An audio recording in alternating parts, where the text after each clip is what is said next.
제일 처음에 불렀던 예수로 나의 구주 삼고 한번 그 악보를 한 번만 띄워주세요. 여러분 찬양했는데 이 가사를 한번 우리가 이 가사를 찬양을 하는 게 아니고 가사를 여러분 잘 들어주세요. 자, 가사가 얼마나 은혜스러운 가사인가 한번 보세요. 예수로 나의 구주를 삼고 성령과 피로서 거듭났다. 이런 신앙 고백할 수 있어요. 예수로 나의 구주를 삼고 성령과 피로서 거듭났다. 이 세상에서 내 영혼이 하늘의 영광을 누린다. 여러분 아까 찬송할 때 이렇게 감격적인 이런 말씀을 누리면서 찬송 부르신 분 한번 손 들어보세요. 이 찬송이 그렇게 내가 아마 간절했던 찬양이었구나. 혹시 그런 분 있으세요? 예수로 나의 구주 삼고 성령과 피로서 내가 거듭났다. 그래서 이 세상에서 내 영혼이 하늘에 하나님이 주시는 영광을 누린다. 이런 찬양이 우리 삶에서 일어나야 돼요. 그 다음 2절에는 뭐예요? 온전히 주께 맡긴 내 영, 사랑의 음성을 듣는다. 그렇듯 사랑의 음성을 들으면서 하늘의 천사들이 오고 가는 것과 하늘의 영광을 본다는 것이에요. 야, 이건 놀라운 찬송이에요. 3절, 주 안에서 주시는 기쁨을 누림으로 내 마음의 모든 어려운 고통이나 고난이나 풍랑이 잔잔해져요. 그러다 보니까 너무 잔잔하고 평강이 오니까 이 세상이나 나는 간 곳이 없고 오직 주님만 보인다. 여러분 이것이 엄청난 신앙 고백인데, 그래서 후렴에 보니까 이것이 나의 간증이다. 여러분들 삶에 이런 간증이 있기를 원합니다. 이것이 나의 찬송이다. 이런 삶이 이런 찬송이 되기를 원해요. 그러다 보니까 내가 사는 동안에 끊임없이 주님을 찬양하며 살게 된다는 거죠. 저는 이 찬송이 너무 좋은 것 같아서 여러분들 꼭 이 찬송 한번, 이 가사를 한번 다시 생각해 보시길 바랍니다. 자, 이제 하나님의 말씀을 우리가 보겠습니다. 다 같이 일어나셔서 오늘 성경 말씀은 고린도전서 3장 9절에서 17절 말씀입니다. 9절에서 17절 말씀인데 제가 15절까지 읽겠습니다. 그리고 16절, 17절만 우리가 한 목소리로 같이 읽겠습니다. 제가 읽겠습니다. 우리는 하나님의 동역자들이요 너희는 하나님의 밭이요 하나님의 집이니라. 내게 주신 하나님의 은혜를 따라 내가 지혜로운 건축자와 같이 터를 닦아두매 다른 이가 그 위에 세우나 그러나 각각 어떻게 그 위에 세우기를 조심할지니라. 이 닦아둔 것 외에 능히 다른 터를 닦아둘 자가 없으니 이 터는 곧 예수 그리스도라. 만일 누구든지 금이나 은이나 보석이나 나무나 풀이나 짚으로 이 터 위에 세우면 각각 공력이 나타날 터인데 그날의 공력을 밝히리니 이는 불로 나타내고 그 불이 각 사람의 공력이 어떠한 것을 시험할 것임이니라. 만일 누구든지 그 위에 세운 공력이 그대로 있으면 상을 받고 누구든지 공력이 불타면 해를 받으리니 그러나 자기는 구원을 얻되 불 가운데서 얻은 것 같으리라. 시작. 너희가 하나님의 성전인 것과 하나님의 성령이 너희 안에 거하시는 것을 알지 못하느뇨. 누구든지 하나님의 성전을 더럽히면 하나님이 그 사람을 멸하시리라. 하나님의 성전은 거룩하니 너희도 그러하니라. 16절 17절 한 번만 더 읽겠습니다. 다 같이 시작. 너희가 하나님의 성전인 것과 하나님의 성령이 너희 안에 거하시는 것을 알지 못하느뇨. 누구든지 하나님의 성전을 더럽히면 하나님이 그 사람을 멸하시리라. 하나님의 성전은 거룩하니 너희도 그러하니라. 아멘.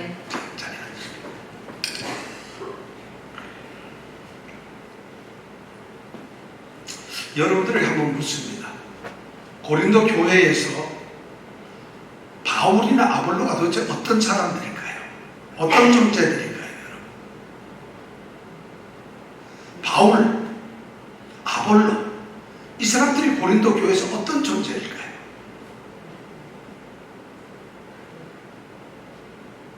우리가 지난 2주일에 거쳐서 그걸 배웠어요. 도대체 바울이 뭐고 아볼로가 뭐냐? 거기에 대해서 우리가 배웠어요. 교회를 섬기는 사역자들이 어떤 존재들인가 하는 것을 바울은 가르쳐 줬어요. 사실 교회에 섬기는 사람들이 어떤 대단한 권력이나 권세를 가지고 있는 것처럼, 또 그리고 그들이 뭔가 특별한 하나님의 어떤 사람들인 것처럼 이야기를 하고, 그래서 사람들이 고린도 교회가 분열이 되어 있겠어요. 아볼로를 추종하는 사람들, 바울 지도자를 추종하는 사람들이 이렇게 나누어져 있어요. 그런 사실을 보고 바울 사도가 바울이 도대체 무엇이고 아볼로가 무엇이냐는 것을 이야기를 했어요. 그러면서 교회를 2가지 비유를 들어서 말을 합니다. 첫 번째 비유가 뭐냐면 교회는 하나님의 밭이라는 거예요. 하나님께서는 하나님의 밭을 경작하시고 농사를 짓는 사업가예요. 그럼 바울이나 아볼로는 뭐냐? 이 하나님의 사업터인 밭에서 일하는 일꾼이라는 것이 간단하게 그 말이에요. 바울과 아볼로는 뭐 엄청날 것 같은데 하나님이 사업을 하시는 밭에서, 하나님의 사업장에서 일하는 일꾼 정도, 일꾼들이라는 것이죠. 그것도 함께 일하는 일꾼들이에요. 어떤 사람은 씨를 심어요. 어떤 사람은 물을 줘요. 그래서 바울은 자기는 심는다 그랬고 아볼로는 물을 준다 그랬어요. 그렇지만 가장 중요한 건 자라나게 하시는 분은 하나님이시다. 각각의 이 지도자들은 그러면 각각 받은 은혜대로 열심히 섬겨서 자기가 한 일에 대해서 하나님께 평가를 받는다는 것이죠. 이것이 교회가 하나님의 밭이라고 하는 말씀을 비유로 했었던 의미예요. 그 다음에 2번째 비유는 뭐냐면 너희는 하나님의 집이라. 처음에 뭐라고요? 하나님의 뭐예요? 교회는 하나님의 밭이에요. 너희는. 그러면 바울과 아볼로는 뭐라고요? 일꾼 주제라는 거예요. 일꾼밖에 없는 거예요. 그러면 옆 앞에 있는 저는 하나님의 교회에서 뭘까요? 네, 감사합니다. 제가 일꾼이에요. 일꾼. 다른 표현하면 하인이라는 말이에요. 더 좀 적나라하게 있는 그대로 그 의미를 쓰면 종이라는 말이에요. 종. 근데 하나님의 종 이러면서 종을 세상에 무게 잡는 사람들이 처음 봤어요. 목사님들이 주의 종을 이러면서 종을 세상에 높이 잡는 사람 얼마나 웃겨요. 종이면 이렇게 해야 되는 것이지 종이 이럴 수가 있나요? 그러니까 참 문제가 있다는 거죠. 자, 2번째 비유는 하나님의 집이라는 것입니다. 집은 그러니까 건축물이라는 이야기인데 건축을 하기 위해서는 일꾼이 필요하죠. 바로 이 건축을 하는 건축 사업가가 하나님이세요. 교회는 바로 이 건축물이에요. 이 건축을 하기 위해서 여러 일꾼들이 쓰이는데 바울과 아볼로와 같은 하나님의 사람들은 일꾼들이라는 거예요. 그러면서 바울이 자기는 뭐냐? 터 닦는 사람, 토목공사, 기초를 놓고 토목공사하는 사람. 그래서 토목공사를 했는데 놀랍게도 거기서 중요한 얘기예요. 이 건물의 터는 뭐냐면 예수 그리스도라는 거예요. 자기는 이 건물을 짓는데 그 터를 예수 그리스도로 터를 놓았다는 거예요. 그리고 그 위에 우리 집사님들이나 전하가 건물을 그 위에 세우는 거예요. 하나하나. 어떤 사람은 뭐 벽을 세우기도 하고 지붕을 세우기도 하고 또 창문도 만들고 뭐 다 세우는데 우리는 그렇게 세우는 사람들. 그런데 집을 세울 때 중요한 것이 세우고 난 다음에 그냥 세우고 나서 좋구나 이러는 게 아니라 반드시 그 예수 그리스도라고 하는 터 위에 세워야 되고 그 세워놓은 각각의 집들에 대해서 하나님이 판단을 하신다는 거예요. 아까 제가 읽었던 말이에요. 그날에 하나님께서 이 각각이 지은 사람들의 그 집 건축물 모양을 하나님께서 불로 심판을 하겠다는 것이에요.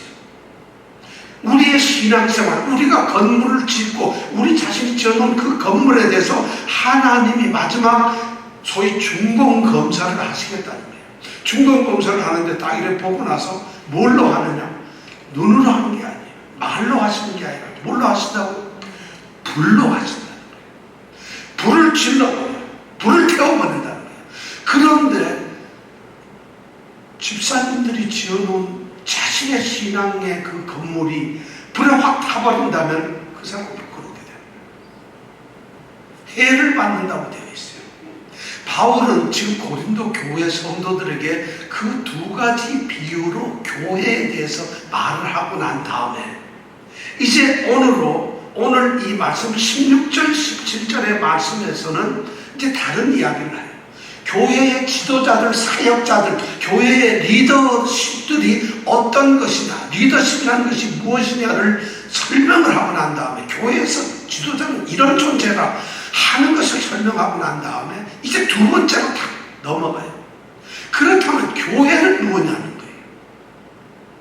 그럼 교회가 본질이 뭐고, 교회가 어떤 곳이고, 누가 교회인가, 교회는 어떠해야 하는가, 만약 이 교회가 잘못된다면 어떤 결과가 올 것인가 하는 것을 고린도 교회 성도들에게 말을 해줘야 돼요.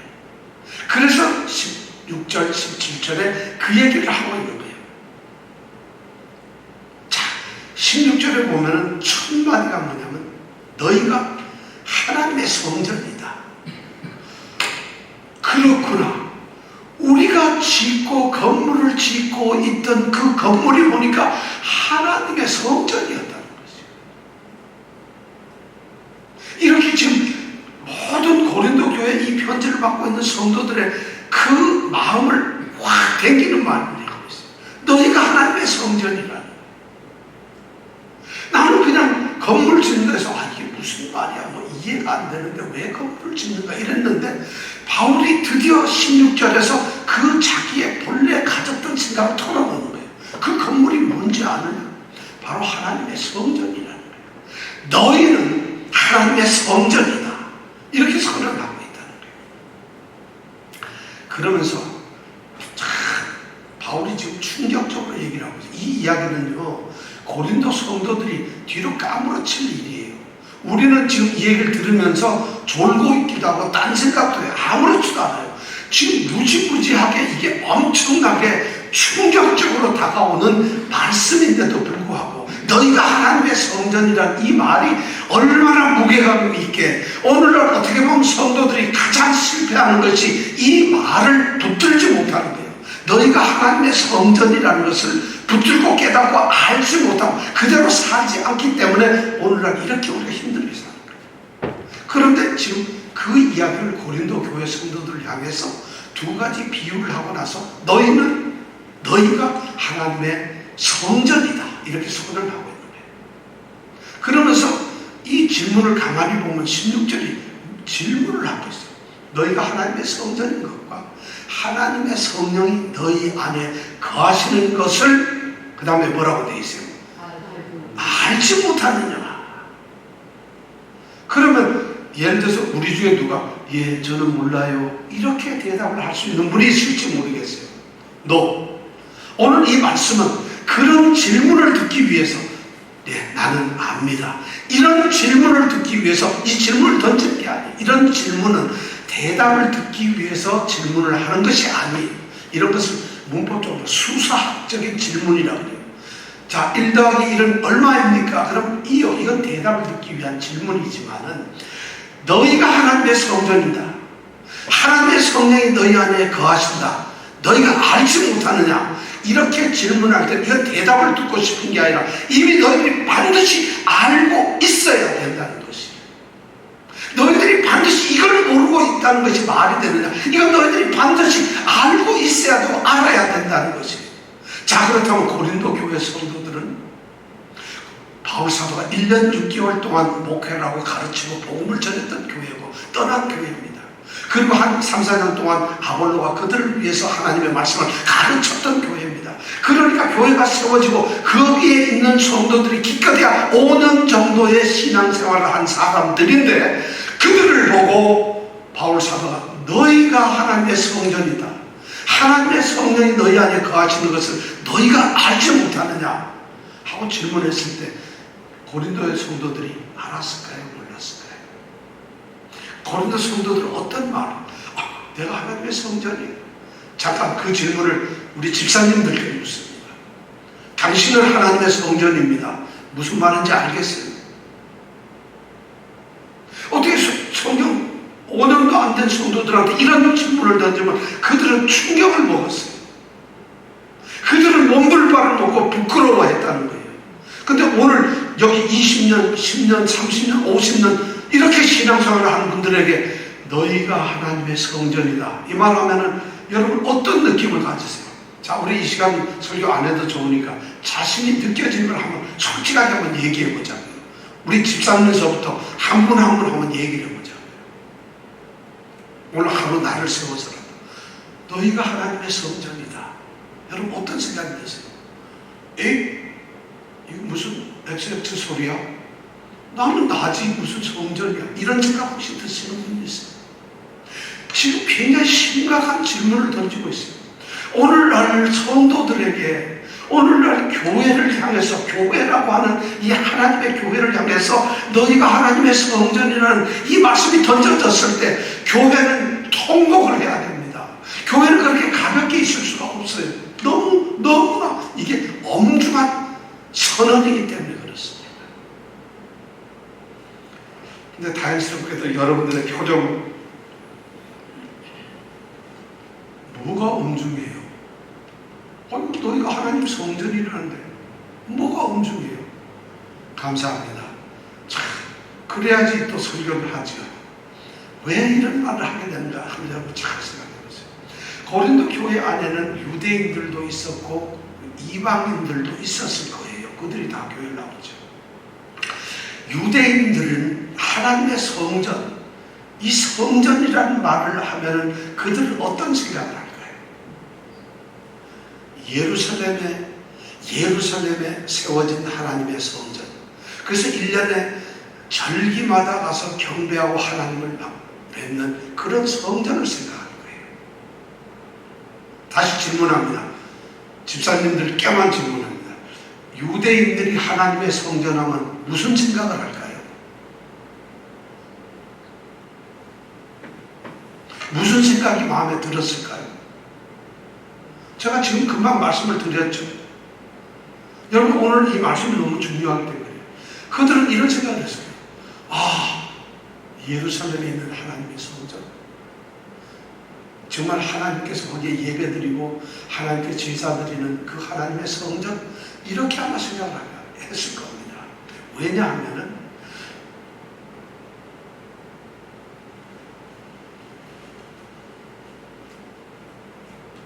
이스라엘 백성에게는 성전이 삶의 중심이었어요. 왜냐하면 그들은 종교 공동체이기 때문에 성전보다 중요한 게 없어요. 그리고 이스라엘의 역사를 보면 유대인들에게는 성전의 역사입니다. 사실은 이스라엘 백성들이 애굽 땅에서 살고 있어요. 그래서 하나님께서 모세를 통해서 그들을 구원을 하시죠. 그리고 그들이 광야에서 40년을 지내고 약속하셨던 가나안 땅으로 들어갑니다. 그 40년 동안에 그들이 하나님의 성전을 짓습니다. 그 성전을 성막 또는 회막이라고 불렀습니다.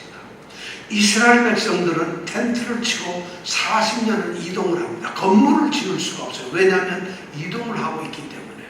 그래서 건물이 아닌 회막을 짓습니다.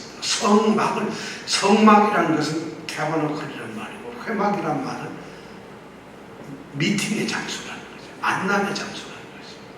그래서 거기에 하나님을 모시고 있었어요. 출애굽기 33장을 보면 모세가 그 회막에서 하나님을 만납니다.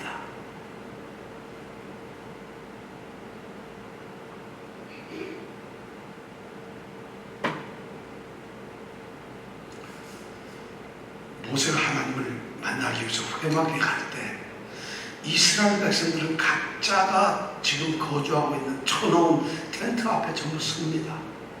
각자가 서 있는 텐트 앞에서 이렇게 서가지고 멀리 가운데 그 회막에서 하나님을 만나러 들어가는 모습을 봅니다. 그 회막은 구름에 쌓이고 하나님의 쉐키나 영광이 꽉 찹니다. 그리고 거기서 모세가 하나님과 이야기하는 것을 이들이 듣습니다. 바로 회막, 그 성전이었어요.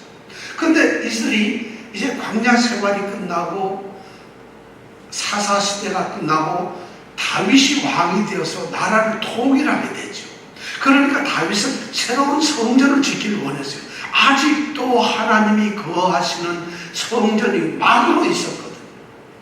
회막으로 이렇게 옮겨다니는 그런 곳에 있으니까 이래서 안 되겠다. 하나님의 집을 지어야 되겠구나. 성전을 지어야 되겠다. 그래서 다윗이 성전을 지으려고 합니다. 그런데 하나님이 노, 짓지 말라 합니다.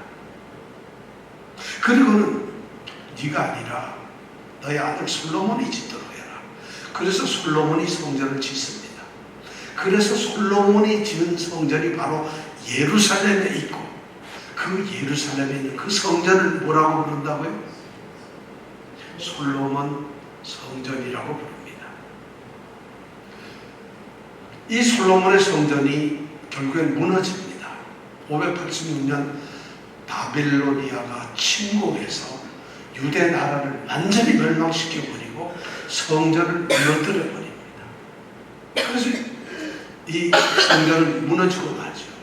그런데 하나님께서는 이제 그들을 다시 회복시켜서 예루살렘으로 돌아오도록 하죠. 그래서 귀한 사람들이 성전을 짓습니다. 우리는 구약 올해 연초에 배울 때 학계라든가 스가랴라는 선지자들 배웠는데 스룹바벨이라고 하는 사람이 성전을 거의 회복을 합니다. 그런데 아주 옛날 솔로몬 성전하고는 비교가 안 되는 조잡한 아주 초라한 성전을 일단은 복원을 합니다.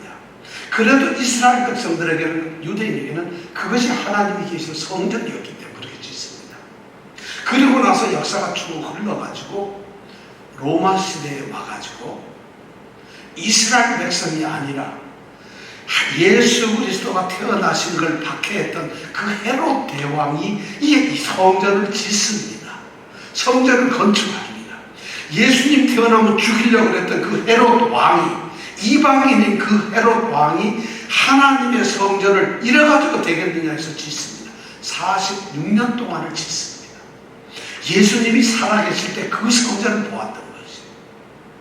그래 그 성전은 그 웅장하게 이름 말할 수 없는 그런 성전을 헤롯 대왕이 성전을 짓습니다. 왜냐하면 자기는 유대인이 아닌데 유대인을 다스리려다 보니까 신임을 얻으려고 유대인들이 원하는 성전을 지었던 것입니다.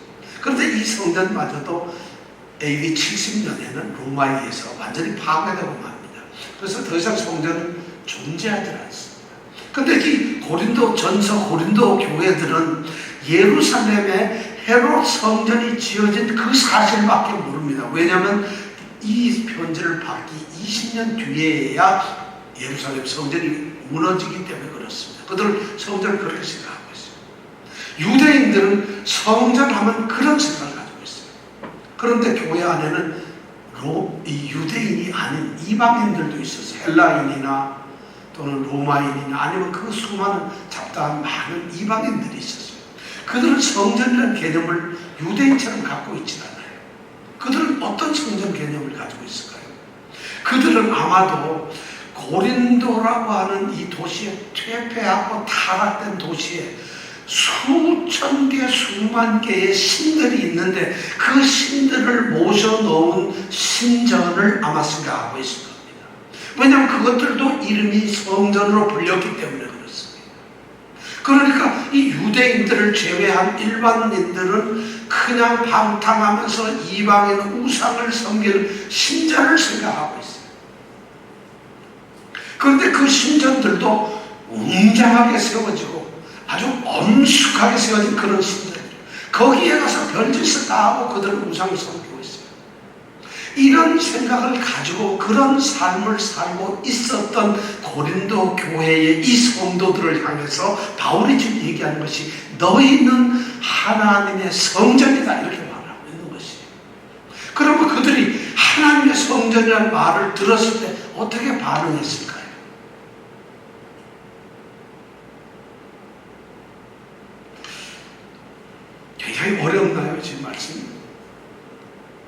여러분 굉장히 오늘 이 말씀을 잘 여러분이 알면은 정말 자신이 누구인가를, 성도가 누구인가를, 교회가 무엇인가를 알 수 있어요. 정말 중요한 말씀이에요. 자, 그들은 교회를 그렇게 이해를 하고 있어요. 그런데 성전을 그렇게 알고 있는데 너희가 바로 하나님의 성전이라는 이야기를 하고 있어요. 그렇다면 바울 사도가 말한 이 하나님의 성전이라고 말한 이 말의 의미가 무엇일까요? 왜 그런 말을 했을까요? 우선 왜 그랬는가? 바울이 생각하는 아주 명료합니다. 이미 그 구약에서부터 이미 예언되었던 말이고 실제적인 말이에요. 구약에서 보면은 하나님이 하나님의 성막이나 회막이나 성전을 지을 때 하나님께서 하시는 말씀이 있어요. 내가 그곳에 내 이름을 두겠다. 사람들이 짓는 그 성전에 내 이름을 두겠다 하셨어요. 그리고 하나님께서 내가 너희와 같이 거기 거하겠다. 거기에 사시겠다는 거예요. 성전이라는 게 그런 개념이에요. 그 다음에 하나님께서 어떤 특별한 이 장소를 구별하고서 거기에 자신을 드러내시게, 자신을 보여주시겠다. 이것이 바로 성전이 세워진 이유예요. 그러니까 이 바울 사도는 지금 그런 얘기를 하는 거예요. 하나님이 임재하시는 곳, 하나님이 계시겠다고 하는 그것이 성전이라면 우리 성도들에게 하나님이 계시잖아요. 우리 성도들에게 하나님이 계시니까 그래서 우리가 하나님의 성전이라는 말, 교회가 하나님의 성전이라는 말을 하고 있어요. 실제로 예수님도 그런 말씀을 하셨어요. 예수님도 예루살렘 성전을 보시면서 제자들이 어떻습니까? 대단하지 않습니까? 이 건축물 보세요. 이 트윈 빌딩 보세요. 이거 100층이 넘는 이 엄청난 트윈 빌딩을 한번 보세요. 엄청난 건물 아닙니까? 하고 오늘날 우리가 맨하탄 가서 운전하면서 이러고 있을 때 유대인 이 제자들도 똑같이 예루살렘 성전을 보면서 선생님 보세요. 얼마나 훌륭합니까? 그때 예수님이 뭐라 하세요? 너희가 이 성전을 헐어버려라. 그러면 내가 3일 만에 다시 세우겠다. 주님이 그런 말씀을 하세요.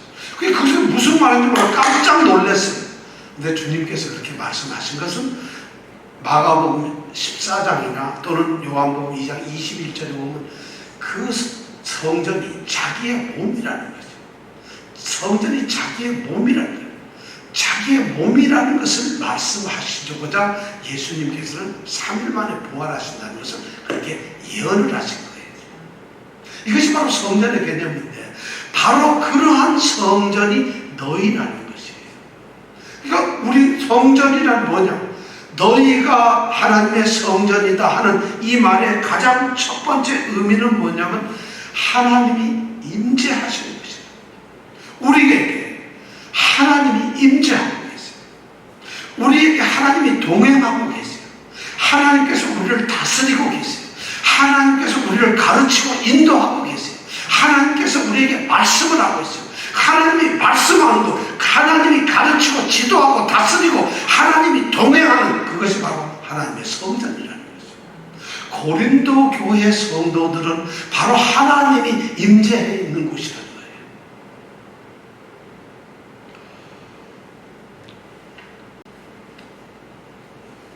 그래서 바울 사도는 오늘 그 뒤에 말씀을 보니까 하나님의 성령이 너희 안에 거하신다 이런 말씀을 하셨어요.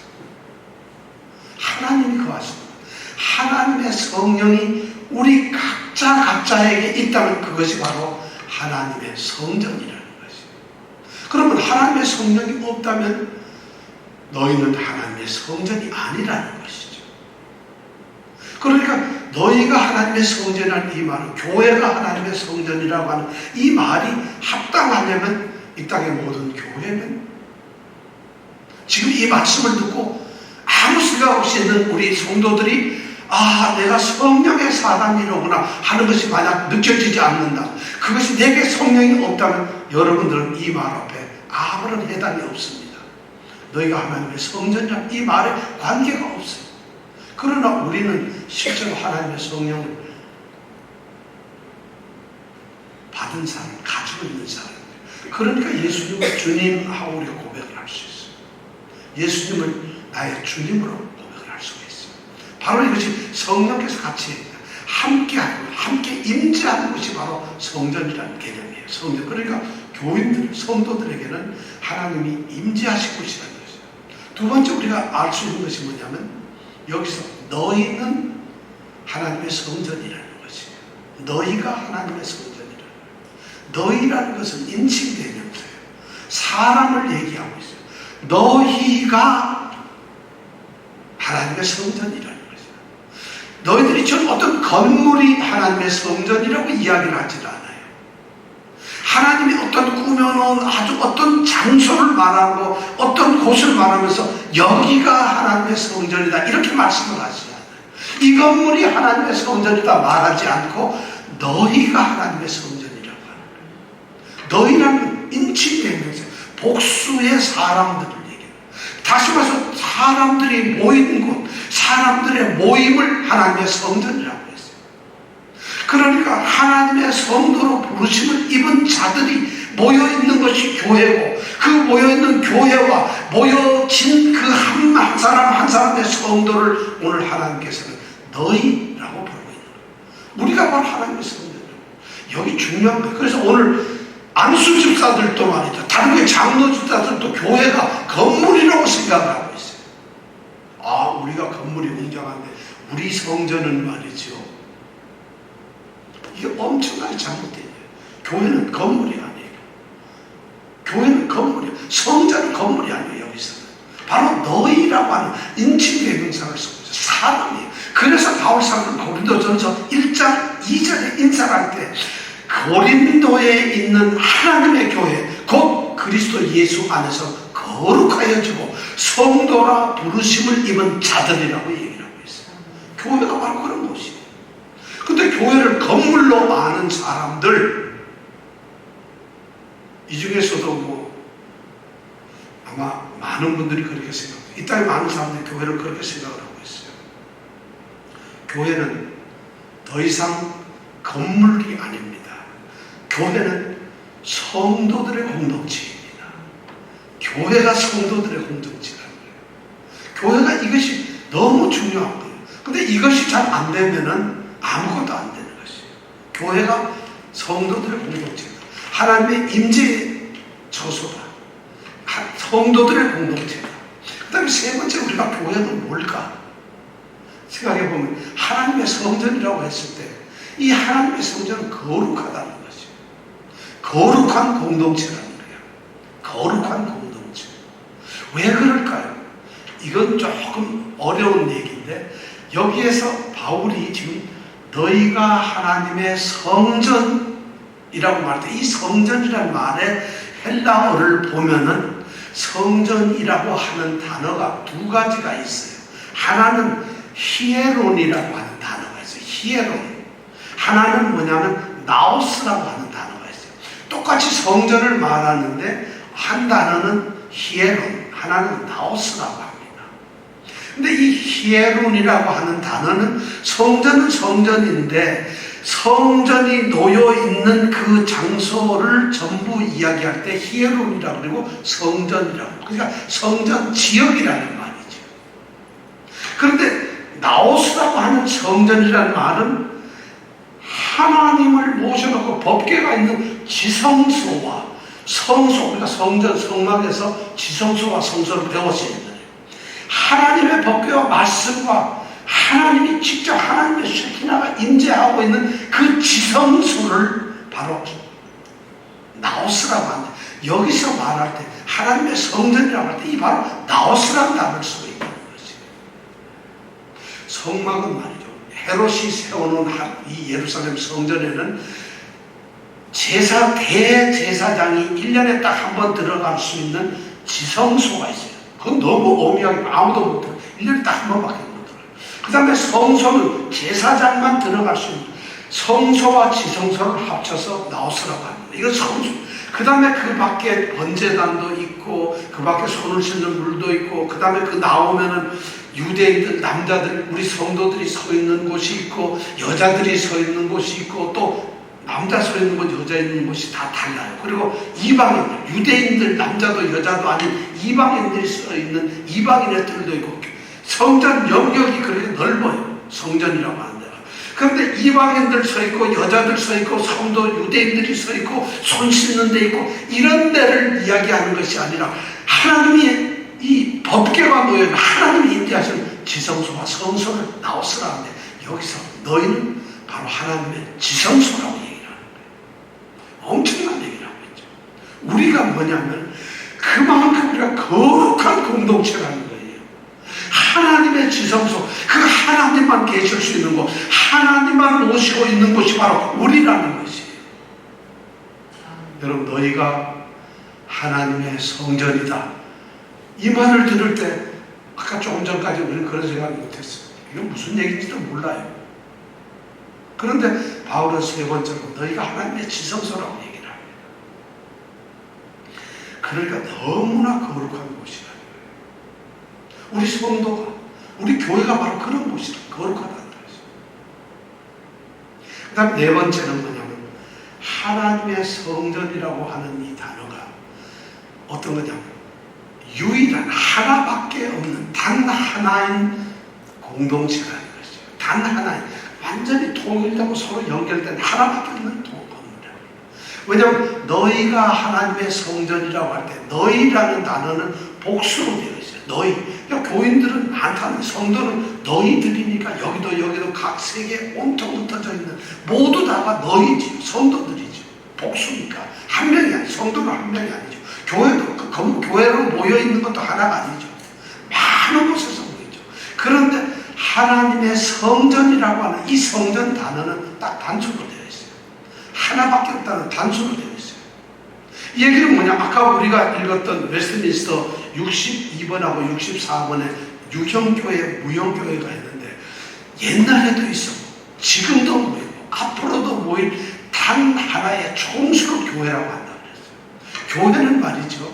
여기서 말하는 너희가 교회라고 하는 말, 이 교회는 곳곳에 있는 교회가 다 다른 교회가 아니라 온 세상의 교회는 딱 하나님의 교회라는 거예요. 다 하나라는 교회예요.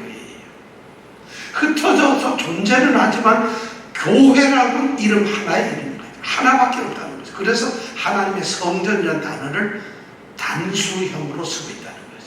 너희를, 그러니까 문장이 말이 복수를 쓰면서 단수로 얘기하고 있는 거죠. 왜냐하면 성전 하나밖에 없기 때문에. 그러니까 교회는 니네 교회, 내 교회가 있을 수가 없어요. 우리 교회가 있을 수가 없어요. 하나님의 성전이 하나님의 교회밖에 있을 수가 없는 것이에요. 그러니까 나는 저 교회는 뭐 이상해. 그 교회가 이상할 수 있어요. 그러나 하나님의 교회는 하나예요. 난 이 교회 도저히 못 다니겠어. 난 저 교회 갈 거야. 얼마든지 가셔야 됩니다. 얼마든지 오셔야 돼요. 왜냐하면 교회는 하나니까. 맞지 않을 수도 있어요. 그런데 하나님의 교회는 하나밖에 없어요. 거룩하여 주고 성도라 부르시면서 예수 그리스도의 이름을 부르는 것, 그것이 성전이고 교회예요. 그래서 교회는 이 세상에 하나밖에 없는 거예요. 근데 나눠져가지고 우리 교회, 네 교회하고 교인 뺏기 안에 뭐 수평 이동 안에 이런 말이 나오는 것이 이미 머릿속에 교회가 다 흩어져서 각자의 교회가 되어버린 거예요. 각자의 교회가 되다 보니까 우리 교회 교인이 절로 가면 안 되는데, 그걸 아무렇지도 목사들도 훌륭하고 아주 신령한 목사들도 교인 잘 지켜야 됩니다. 이런 소리를 하고 있다는 거죠. 교회는 유일한 하나의 공동체입니다. 통일된 하나의 교회라는 거죠. 이 말이 너희는 하나님의 성전이다. 이 말이, 교회는 이런 놀라운 의미 네 가지를 가지고 있어요. 하나님이 임재하셔야만 교회다. 교회는 건물이 아니라 사람들의 공동체다. 성도들의 공동체다. 세 번째는 교회는 거룩한 지성소, 거룩한 곳이다. 네 번째는 교회는 유일한 하나의 통일된 하나의 교회이다. 모두가 하나의 교회다. 자, 이런 이야기를 바울 사도는 지금 고린도 성도들에게 하고 있어요. 너희는 하나님의 성전이라는 말을 하고 있어요. 왜 바울 사도는 이렇게 엄중하고 엄청난 말씀을 하고 있을까요? 왜 하나님의 성전이라고 했을까요? 바울이 왜 너희가 고린도에서 하나님의 그 성전, 바로 그 성전이다, 이 말을 왜 하고 있을까요? 제가 만약 여러분들은 뉴욕에 있는 하나님의 바로 그 교회, 그 성전이 바로 여러분들입니다, 이런 얘기를 했다면 여러분 어떻게 생각을 해야 될까요? 지금 바울이 고린도 성도들 앞에서 그렇게 얘기를 하고 있어요. 안타깝게도 고린도에 있는 이 하나님의 성전으로서 교회 성도들이 엄청난 일을 저지르고 있어요. 하나님의 지혜가 아닌 세상의 지혜를 쫓고 세속적인 지혜를 자랑하고 있어요. 그리고 거짓된 세속적인 가르침이 이 교회 안에 들어와 있어요. 그리고 그 교회가 바울파, 아볼로파, 무슨 파 해가지고 나눠져가지고 시기하고 분쟁을 하고 있어요. 고린도 전서 이제 이 이후에 보면 성도 이름을 한 사람들이 창녀를 따라다니고 우상 신전에 가 있고 이런 짓을 하고 있다는 거예요. 지금 이 교회가. 이런 일들이 지금 교회 안에, 우리가 세상의 것을 탐하기 위해서 세상의 것을 쫓아가고 거짓말하고 욕심내고 교만하고 싸우고 정말 자랑하고 이런 일들이 교회 안에 있다는 것이에요. 바울이 지금 그들을 향해서 너희가 바로 고린도에 있는 하나님의 그 교회다, 그 교회라는 것을 지금 선언하고 있어요. 그러면서 바울 사도가 17절에 뭐라고 있는지 아세요? 자, 17절 말씀 우리 다 같이 한번 읽어볼까요? 시작. 누구든지 하나님의 성전을 더럽히면 하나님이 그 사람을 멸하시리라. 그만. 무지무지한 말을 합니다. 누구든지 하나님의 성전을 더럽히면 하나님이 그 사람을 멸하시리라. 지금 바울 사도가 도저히 교회를 향해서는 해서는 안 되는 이런 엄청난 저주와 같은 말씀을 보내고 있어요. 누구든지 하나님의 성전인 너희들을, 하나님의 성전인 교회를 더럽히면 하나님이 그 사람을 멸하시리라. 이 말 여러분 들으면 오늘날 교회가 싸울 수 있겠어요? 딴짓은 어떻게 우리가 예배를 드리고 찬양하고 이러는데 함부로 할 수 있겠어요? 그것이 모독하고 더럽히는 일이 아니라고 어떻게 우리가 말할 수 있겠어요? 심각한 얘기죠. 너무 무서운 얘기죠. 더군다나 이 말씀을 잘 들어보세요. 구약에 보면 말이죠, 이 하나님의 성전과 관련된 이런 똑같은 말이 있어요. 레위기 15장 31절에 보면 하나님의 거처를 더럽힌 사람은 생명을 유지 못해요. 다시 말해서 죽이라는 얘기예요. 사형을 처하라는 얘기예요. 그게 율법이에요. 그 다음에 민수기 19장에 보면, 19장 20절에 보면 만약 하나님의 이 거룩한 성전, 왜냐하면 이스라엘은 하나님의 공동체니까 이것을 더럽히는 자는 이 공동체에서 추방을 시켜버리라는 거예요. 쫓아내버리라는 거죠. 그런 율법이 있어요. 그런 말을 그대로 해서 바울 사도는 누구든지 하나님의 성전을 더럽히면 하나님이 그 사람을 멸하시리라고. 여러분 소름이 쫙 끼죠. 두려워지지 않으세요? 누구든지.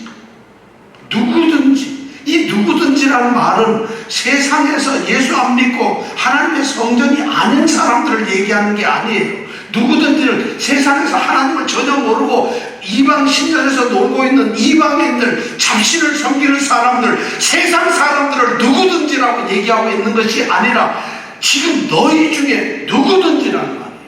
하나님을 믿고 하나님을 사랑하고 하나님을 섬기고 있는 성도라고 하는 이름을 가지고 있는 그런 사람들을 향해서 누구든지 이렇게 얘기하고 있어요. 저는 이 말씀을 이거 일주일 내내 생각하면서 얼마나 두려운지 몰라요. 누구든지 하나님의 성전을 더럽히면 멸하신다. 더럽히면 멸하신다. 우리 성경은 번역을 이렇게 더럽히면 멸하신다 이렇게 되어 있는데, 이 헬라어 성경 원문을 보면 더럽힌다는 말하고 멸하신다는 말하고 같은 단어예요. 같은 단어인데 우리는 번역을 다르게 해놨어요. 정확하게 얘기하면 이 멸하신다, 더럽힌다 이 말은 파멸한다는 거예요. 망가뜨린다. 모독을 한다는 것이 엉망으로 만들어버린다. 흔든다는 얘기. 누구든지 하나님의 교회를 파괴하면, 누구든지 하나님의 성전을 파괴하면 하나님이 그 사람을 파괴하실 것이다. 눈에는 눈으로 하신다. 이에는 이로 하신다. 교회를 파괴하는 자는 그 사람을 파괴해버릴 것이라는 게 바울 사도의 명령이에요. 그럼 파괴한다는, 나 교회 건물 한 번도 안 무너뜨렸는데요. 나 교회에서 물건 훔쳐간 적 없는데요. 나 교회 악기 하나 망가뜨린 적 한 번도 없는데, 그 얘기하는 게 아니잖아요. 이 하나님의 성전 교회가 누구예요? 바로 교회이죠. 우리 자신 아니에요. 우리 자신이 하나님의 성전 아닙니까? 여러분들이 하나님의 성전이라면 여러분들의 모습이 만약 무너지거나 모독되거나 잘못되거나 하나님의 성전으로서 거룩성을 잃어버리면 하나님이 그 사람을 멸하시고 파괴해버리겠다는 얘기예요. 그런데도 두렵지 않으세요? 엄청난 말씀을 하고 있어요. 왜 하나님은 누구든지 하나님의 성전을 하나님의 교회에 네 자신을 만약 더럽힌다면 똑같은 방법으로 너를 처리해 주겠다, 이런 말씀을 하실까요? 그러신 이유가 뭐예요? 그 해답이 바로 17절 뒤에 있어요. 왜냐하면 하나님의 성전은 거룩하니 너희도 그러하리라. 왜냐하면 하나님의 성전이 거룩하니 너희도 그러하다는 거죠. 왜냐하면 하나님은 거룩하시고, 그러니까 하나님 거룩하신 하나님이 계시는 성전은 또한 거룩해요. 그런데 거룩한 그 하나님의 성전이 바로 너희라고 한다면, 교회라고 한다면, 교회가 너희들이 거룩한 것입니다. 그러니까 하나님이 거룩하고 하나님의 성전이 거룩하고 너희가 거룩하니까 너희들이 하나님의 이 성전을 무너뜨린다, 너희 자신을 무너뜨린다면 나도 너희를 무너뜨려버리고 말겠다, 이런 말씀을 우리가 하고 있어요.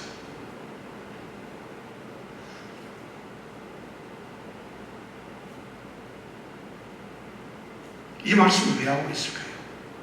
바울은 지금 고린도 교회에 있는 이 분열과 그들의 엄청난 말씀, 이런 것을 보고 있어요.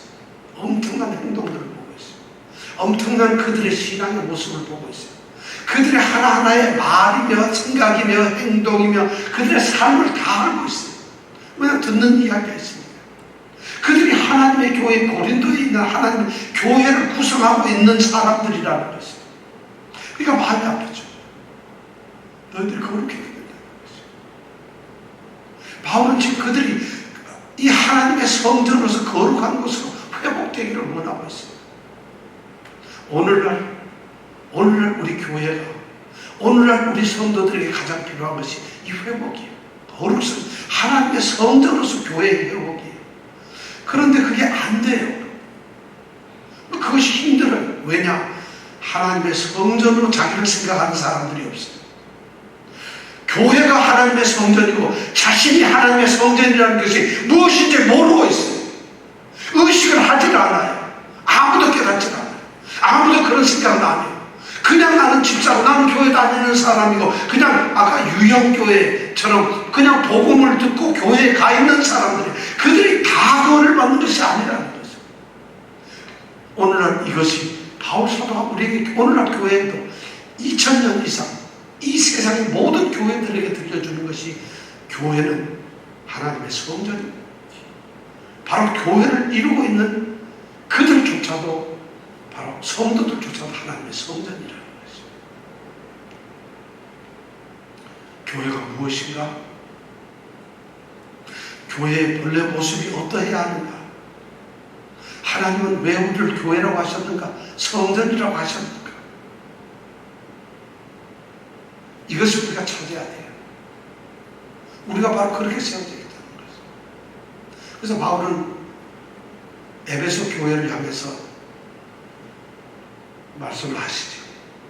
에베소서 2장 20절에서 22절 말씀을 보면, 여러분 한번 같이 읽어볼까요? 20절 읽고 시작. 너희는 사도들과 선지자들에게 우리의 정신을 그리스도의 주께서 친히 모퉁이 되시는. 네, 바울은 에베소 교회를 향해서 이릅니다. 너희는 똑같이 고린도처럼 너희는 하나님의 성전이라. 너희는 에베소 교회에 있는 성도들이자 에베소 교회를 말합니다. 너희는 사도들과 선지자들이 복음을 전함으로써 그리스도 예수 안에 세워진 터라는 것입니다. 터 위에 세워진 자들이라는 교회라는 것입니다. 예수 그리스도께서 뭐가 되셨다고요? 모퉁이, 이 건물의 모퉁이 돌이 되고 있어요. 우리 자신의 예수 그리스도가 기초예요. 우리 교회의 기초가 바로 예수 그리스도예요. 이걸 얘기하고 있어요. 자, 21절은 뭐라고 얘기하고 있나요? 시작. 그의 안에서 건물보다 서로 연결하여 주 안에서 성전이 되어라. 자, 그의 안에서, 그라는 것은 그리스도 예수입니다. 그리스도 예수 안에서 건물마다, 건물이라는 여기서 성도들을 말해요. 각각의 성도들 건물마다 서로 연결돼요. 성도들이 모이면 뭐가 될 거예요? 주 안에서 성전이 되어가는 거예요. 주 안에서 성전이 되어가는 거예요. 우리가 바로 하나님의 모임의 교회가 성전이라면 우리도 성전이지만 모인 것 또한 교회 하나님의 성전이에요. 그러니까 여기만 성전이야. 모여있는 것이 성전이자 흩어져서 각각이 사는 것이 바로 하나님의 성전이라는 것이죠. 자, 그 다음에 22절 볼까요? 다 같이 시작. 너희로 성령하여서 하나님의 거하시는 예수 안에서 함께 지어져 가는. 네, 이 말이 핵심적인 거예요. 하나님의 거하실, 너희도 하나님의 거하실 처소가 되기 위하여 함께 지어져 간다. 너희도 하나님의 거하실 처소가 되기 위하여 함께 지어져 간다. 우리가 그렇다는, 건축되고 있다는 것입니다. 어디서? 성령 안에서, 예수 안에서. 성령 안에서, 예수 안에서. 그래서 우리가 바로 성전인 것이에요. 교회는 오늘날 성전의 모습을 회복해야 됩니다. 성도들은 하나님의 성전의 모습을 회복해야 합니다. 그 하나님이 뜻하셨던 하나님의 성전, 하나님이 계시겠다고 하셨던 그 성전이 바로 나라는 사실을 기억해야 됩니다. 그것이 회복되어야 합니다. 그게 회복이 안 되면 하나님은 멸하실 겁니다. 우리가 거룩을 잃어버리는 순간, 더 이상 우리는 성도가 아닙니다. 더 이상 교회가 아닙니다. 오늘 바울 사도는 이 세상의 모든 교회들이, 고린도에 있는 성도들이 하나님의 성전으로 돌아오기를 원하고 있어요. 우리 모든 성도들이 주님께 돌아오기를 원합니다. 주님의 진정한 성전이 되기를 원합니다. 기도하겠습니다. 주님, 말씀을 통해서 우리가 지금 이 말씀을 심각하게 들었는지, 깜빡깜빡하면서 대충 들었는지, 이해를 못하고 무슨 말인지 잘 모르면서 들었는지, 그것은 중요하지 않습니다. 이 시간 성령께서 이 자리에 함께하는 우리 성도들의 마음을 흔들어 주시사 너희가 하나님의 성전이라는 것은 이 말씀의 깊은 의미를 깨달으며 정말 그 말씀은 너희가 알고 있느냐, 이 말씀 앞에 정말 알아야 된다는 그런 결단을 하는 그런 성도들이 되게 하여 주옵소서. 정말 회복되는 하나님의 성전, 하나님의 성전으로서의 성도들의 본질, 모습이 되게 하여 주옵소서. 예수님 이름으로